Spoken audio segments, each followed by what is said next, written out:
Hello again, Christine Zips with Tom DeWeese with part two of our recorded conversation today.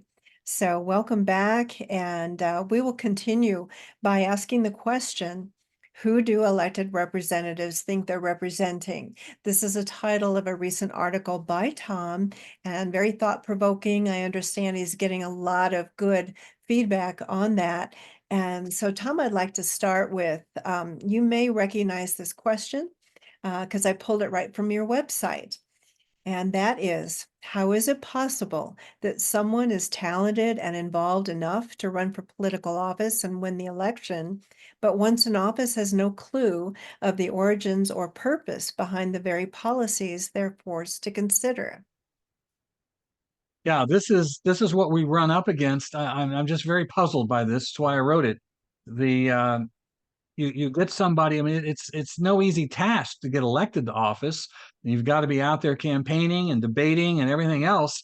And they seem to have all the right answers there, but then they finally get in there and they start putting these policies in place, and people will come up to them and ask them why. And the answers you know, one of the things I run into is people listen to one of my speeches and I'm talking about global governance, Agenda 21, and that sort of thing. And they will go in and say, you're imposing UN Agenda 21 here in our community. And they're going, what? I've never heard of that. What are you talking about? And no, these policies are all local. Well, really, who wrote them? You ask these questions. They have no answers for that. They act like they have never heard anything, and they are surrounded by these policies, and yet they have no clue where they came from or what they actually will end up doing.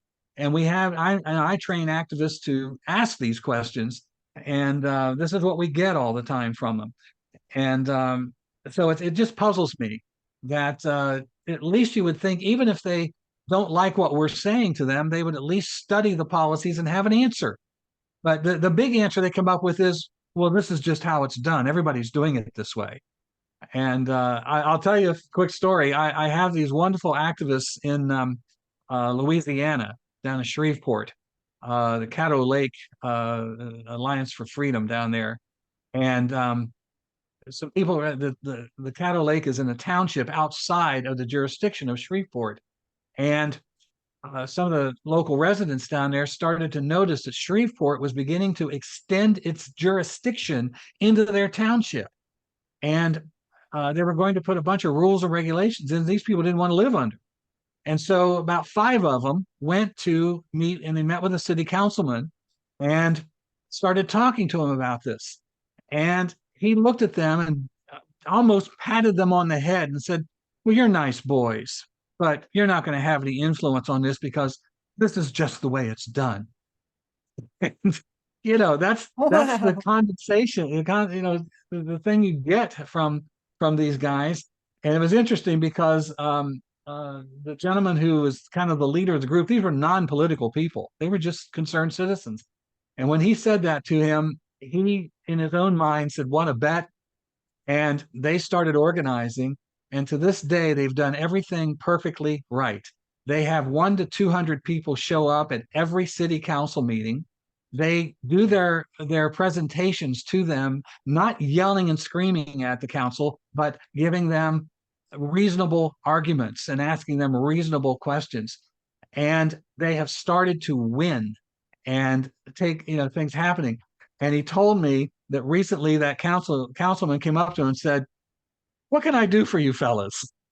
Totally changed his whole attitude about it. Oh, I love And, it. yeah, so this is what we run up against. Oh, that is fantastic. I just love that. And I'm so glad to see and hear and read that you're continuing your work to help organize locals across the country. And I'd love to hear more about your efforts thus far. I know you've Yeah. been at it for quite some time, and I think you had some classes. I'm not sure if you're holding them anymore with Partnership, Mary Baker, take Stand Up to Power, Citizen Ninja training that was so powerful. And speaking of books, I'd just like to make a little plug for a wonderful book by Tom. I can't, I just Fantastic. Erase. Got it. Got it. Got to check that out.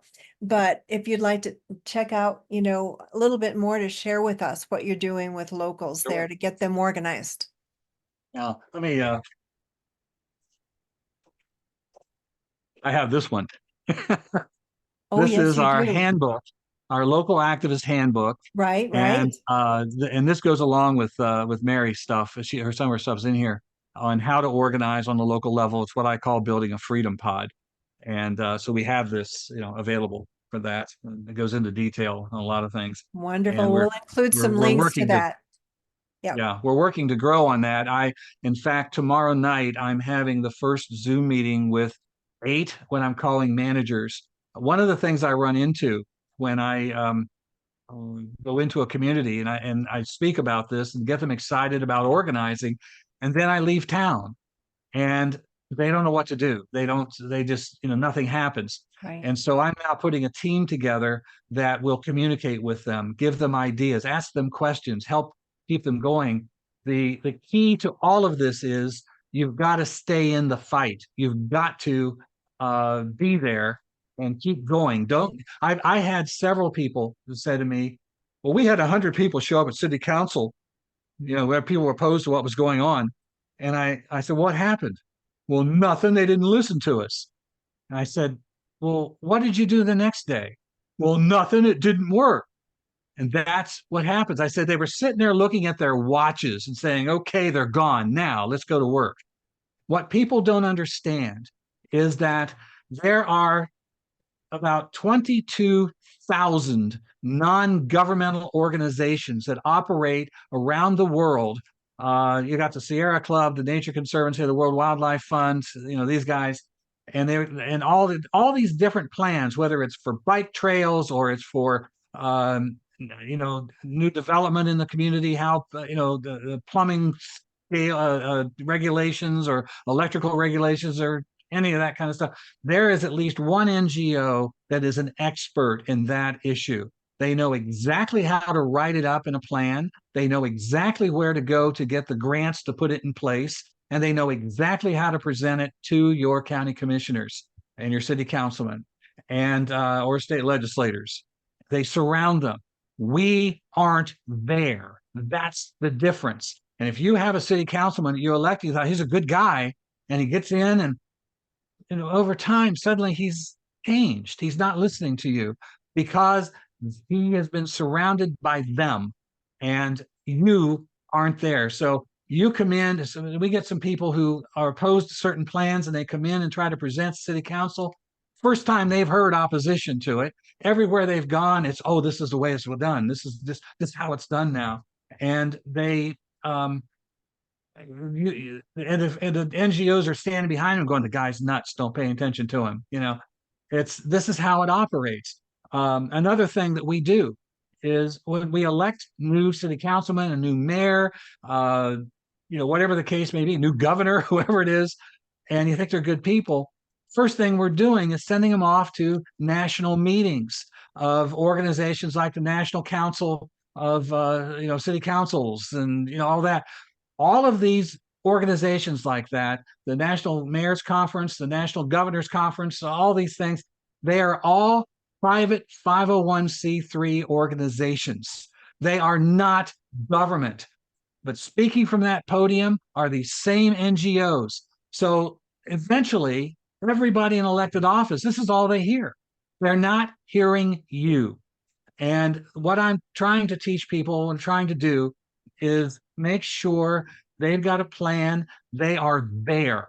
They have people there all the time. You don't need thousands of people. You can do what I advocate with 10 or 15 people that are dedicated doing what they're doing. If you've got people who have never been involved before, we got a job for them too. They don't know what to do. They can be a warm seat in city council. They can hold a sign at a rally if you have that. They don't even have to say anything. They'll be involved and do other things.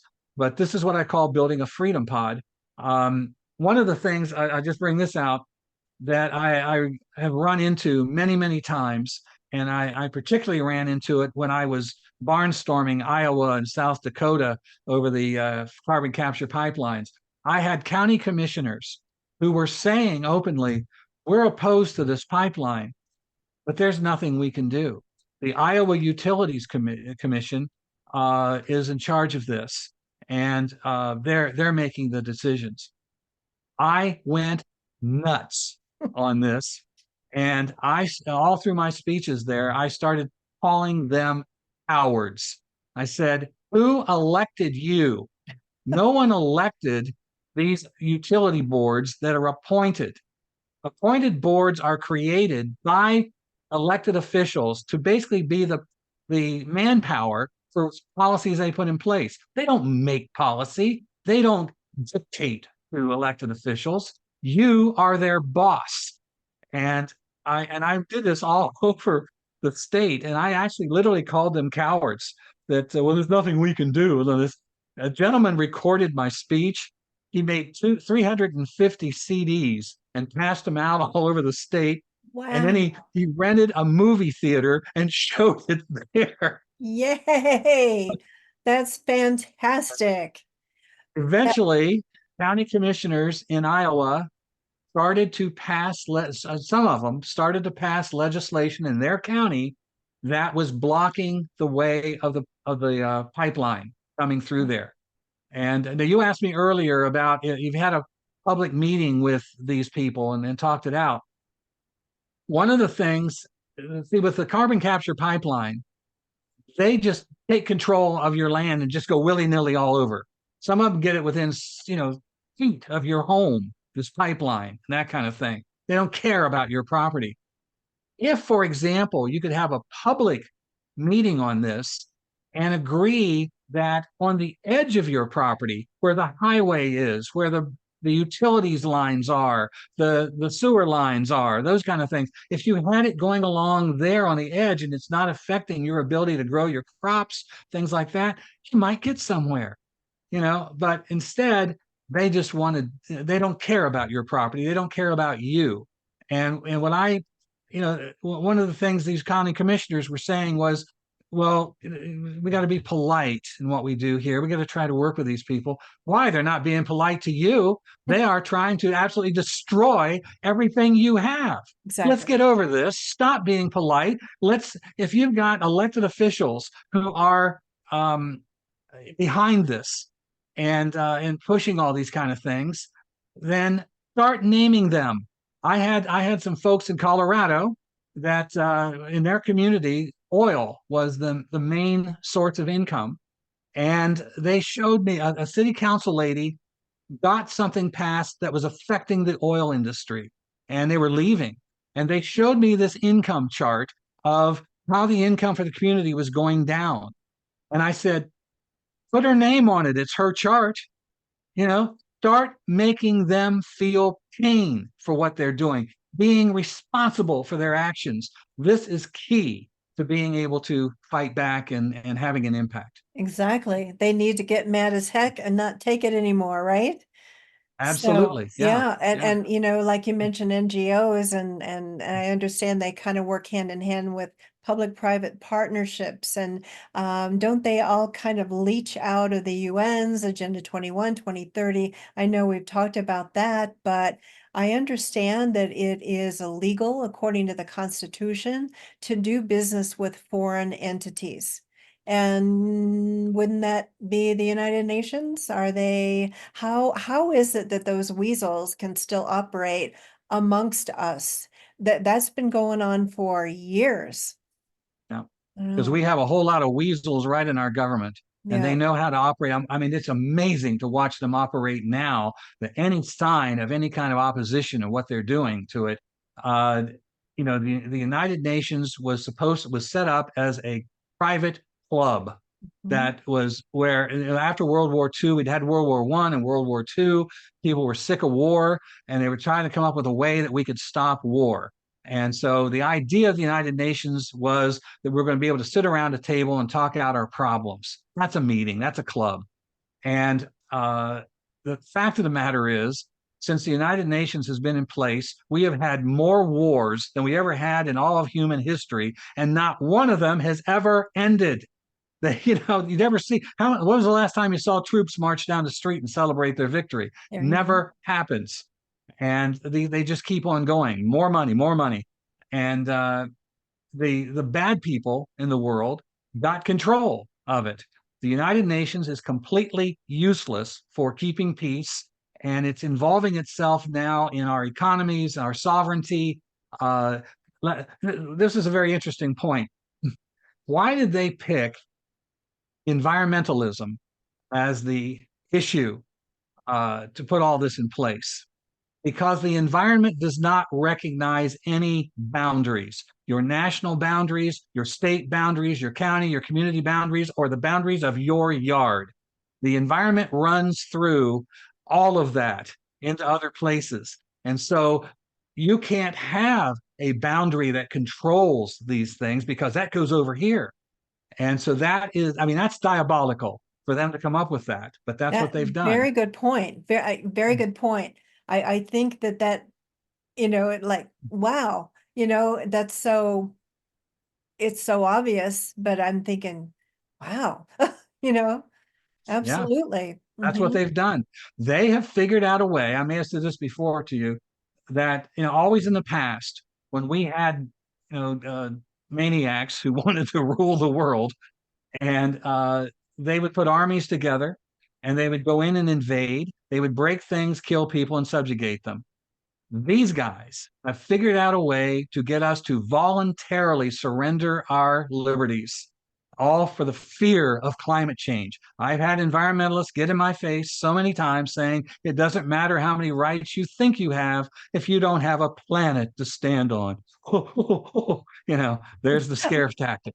Think of the And polar bears. Oh no. yeah, Yeah, and they've got kids. I mean, in school, they're scaring the children to yes, get out there and march for climate change, yeah. and join Greta Thunberg. How dare you? It's just, oh, it's so sad. The children are the victims Mhm. because, when you're born, you're a blank slate, and what you become is what is poured into you through life. And they know that. And how early they're trying to get the kids now, even earlier than kindergarten, they're trying to get their hands on them.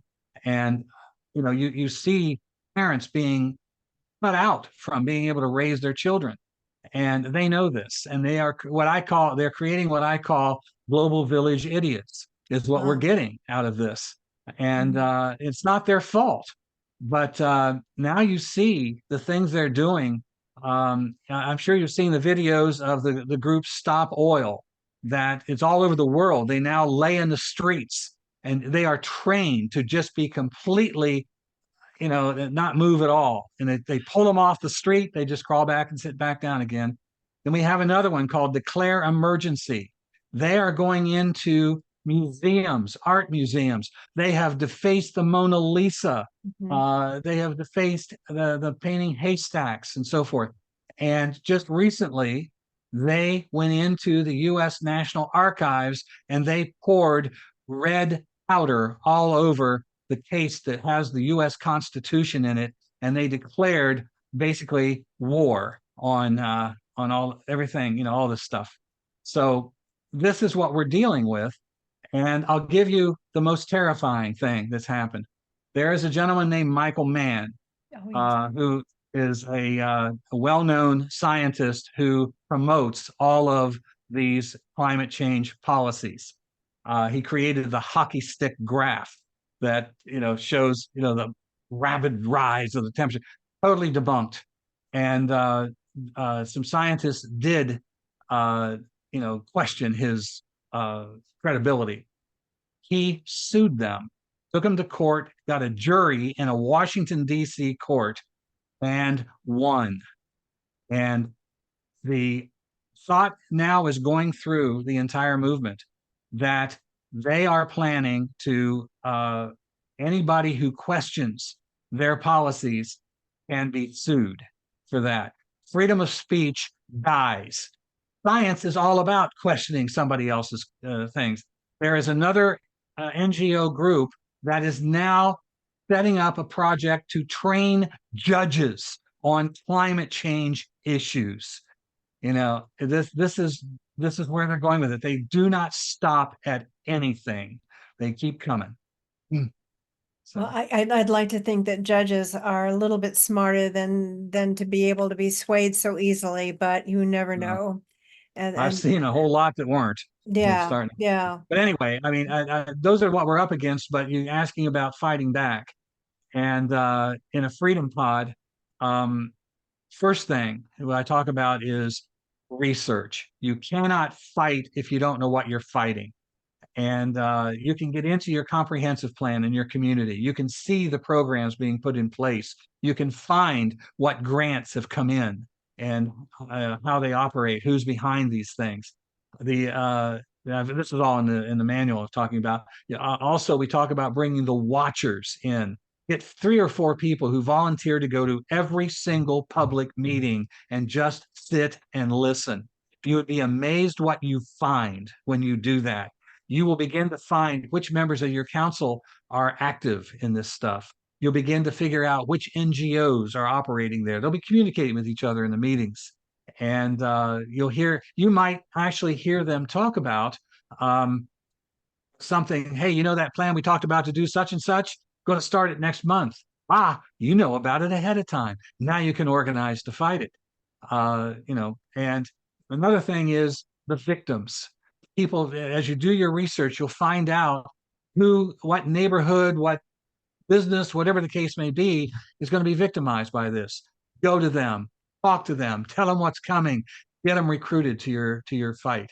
I mean, there are several different things like this to do, but number one, stop being polite, reveal these guys, and make sure that people know who's behind it and what they're doing. One of the things I suggested to people was if they're doing something that's going to affect your neighborhood, they're going to take away under smart growth, they're taking away zoning for single family homes in neighborhoods and going to bring in the uh, government housing and that kind of Jack stuff, and public housing. packs and Yeah, mhm. right. So go to your city councilman and find out where he lives. Going to happen in his neighborhood? Tell people, oh, not his. How's it going? You know, this is the kind of tactics you can use. One of the things I have told people is to create a uh, accounting of the programs that they put together. They're showing all the different plans that they have coming in and give them a number. Either a 1 is complete tyranny or 10 is freedom's heroes, and then do the same thing looking at who voted for these things and give them an accounting and get that out. A lot of people don't know how to get the message out to people. The news media many times won't talk about this. They won't tell your side of it. Okay. If that's true, put together flyers and take them out door to door. The folks I talked about in Caddo Alliance for Freedom in Shreveport, this is what they did. One of the things that's going to happen. Everybody there has their own boat dock. Well, to save the planet, they were not going to be allowed to have the boat docks anymore. They put a flyer together with a photo of a boat dock with a circle and a slice through it, and they had the story. You're already victims. They did that with 3 or 4 different issues, and they went door to door. This is how they began to grow and get the message out. You can put them in stacks of flyers in a store that'll let you do that. I have some people who are now starting their own little monthly newspaper that have become very successful, that get all this information in it. And you can sell advertising to pay for it, put it in a 7-Eleven or a filling station or something. I have people who are doing that, and people are coming in looking for them, picking them up, and they're excited to get that. So That very briefly, these are things that we can do. That's wonderful, Tom, and those are great suggestions. I know I was getting very active in our former community about raising awareness about the so-called smart meters and the dangers and everything, and even bringing in notice of liability and how if you go for an opt-out that it could be extortion and everything like that. But I had good luck with writing articles for our local newspaper that went around once a month in the community. So that went really well. And I do want to tell you that as soon as you started talking about when these community meetings, when they say, "Oh, come on in and talk about it. We want to hear what you think about our plans." And like you say, they don't care. They really don't care, and they're working against you. And what I believe that's called, correct me if I'm wrong, are the Delphi technique Delphi about technique, what facilitated they meetings. what they Mhm. employ, the little tricks they do. And I think a way that you can kind of counteract that, I understand, is like you plan on attending the meeting and you have like 3 to 5 other of your buddies attend the same meeting, but you don't sit together. You kind of Yes. go to other places and you pretend like you don't know each other, but you support what the other person says. And that's kind of hard for them to shoot down when you, Yeah, oh moves yeah, around the room. So yeah. exactly. Yeah. Yeah. John up there. Yeah, I agree with what he's Yeah. saying. So, Mhm. and So, I understand that I heard a rumor, Tom. I don't know if it's true or not, but that you might believe that tyranny, rather than growing, is actually starting to crumble. And if that's so, would you share some examples of what's happening here in the US? yeah, I will. And I can share them worldwide. This is the exciting part. You have we've already talked about several things that people are standing up, trying to fight, so forth, and people are starting to get it and organized. But in Europe, they a lot of these environmental programs, the wind and solar and all that kind of thing, they swallow that in hook, line, and sinker many years ago, way before we did, and they are now suffering greatly from the policies. So their energy, they're dying from not enough energy and so forth. And you have in the uh, uh, the European Union, for example, has started to back off of these things. I mean, this is one of the most socialist operations there is. Talk about taking away national sovereignty, but they are starting to feel the pressure and back away from that. Um, and you have farmers around the country, around all of Europe, that are starting to stand up and fight. France is one of the biggest ones where they're fighting and standing up against this stuff. And just recently, this past November, in uh, was it in my brain? Oh, in Argentina. Geez, my brain just went there. Uh, they elected a gentleman there named Javier Milei, and he is a major limited government free enterprise candidate. He won very strongly, and he actually addressed the United Nations, or no, it was the World Economic Forum he addressed recently, and cut down everything they said. I've heard it was one of the most elegant speeches ever gave there. Wow, And even Satan Klaus. yeah, yeah. And he said, Millie said, we want to be the moral beacon of the continent. We want to be the defenders of freedom. And he called socialist leaders trash and human excrement. And he says, we will no longer see Argentina's foreign service aiding the dictators. And Ronald Reagan, was such a wonderful voice that and uh, Millie went on to sound like Ronald Reagan. He said, "The state is not the solution; the state is the problem." And he is intending. They have 19 federal agencies in Argentina, and he wants to eliminate 11 of them: the Ministry of Environment and Sustainable Development, the Ministry of Women and Gender and Diversity, and the Ministry of Education that he calls the Ministry of Indoctrination. And Wow. 55% of the people voted for him. And even if he didn't succeed in what he's trying to do, the fact is that in Argentina, more than half the people understand what was happening there. Then, let's see here a minute, I'll find it here. Um, in the Netherlands, which is really under siege, farmers are really under siege there. The new elected prime minister of the Netherlands is Geert Wilders, and he's known as the Dutch Donald Trump.